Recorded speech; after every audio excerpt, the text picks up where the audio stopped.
La ville de Saint-Denis, dans le cadre de son 171e anniversaire de l'abolition de l'esclavage à l'île de la Réunion, a choisi le thème du marronnage. C'est qui ces marrons? C'est tout simplement des personnes qui sont esclaves à l'origine, sont des esclavagisés, qui décident de ne plus subir, de s'évader, de prendre la fuite dans les montagnes, loin de la propriété, de la plantation. On est déjà dès le XVIIIe siècle, dès la première moitié du XVIIIe siècle, c'est un royaume intérieur, c'est-à-dire tout l'intérieur de l'île qui est occupé par à peu près 3000 âmes, fondées sous forme de petits royaumes et avec un chef suprême, la verdure. Le travail de l'école populaire indienne a été d'abord d'apporter c'est quoi ce marronnage, comment est-ce qu'elle s'organisait et comment elle se traduisait au travers de personnages.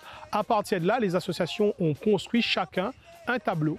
Un quartier, c'est un tableau, et ces tableaux sont scénographiés dans un ordre logique, ce qui fait que le spectateur qui va regarder ce défilé va comprendre en fait tout un cheminement de l'évasion jusqu'à le retour à la forêt, jusqu'à l'organisation des souvouks, ces fameuses attaques, cette descente d'esclaves pour piller les propriétés, jusqu'à ce marronnage interile, ce marronnage maritime, et en passant bien sûr par la monarchie, reine, roi, princesse marron. Si moi l'esclave, moi les déraciné, tiens-moi loin là-bas, il y a maintenant travailler de force ici. Si m'y fait pas, il fouette à moi. Si m'y désobéit, il fouette à moi. Apporter du sens, apporter de la pédagogie au travers des formations, c'est pouvoir construire des images concrètes et un cheminement concret. C'est un chantier énorme, hein, s'approprier les éléments scientifiques et culturels et le mettre à la portée du populaire, c'est très important.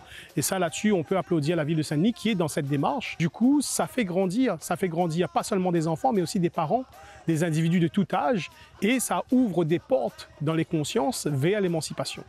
Vous êtes en train de rôder comme ça, rôde de marron dans la forêt. Vous connaissez quand tu attrapes un noir à l'époque comme ça dans la nature, il dit qui est le propriétaire? Être descendant d'esclaves ou descendant d'esclavagistes, les deux parties doivent être présentes pour pouvoir en fait participer à cette réparation et pouvoir vivre en paix avec cette histoire.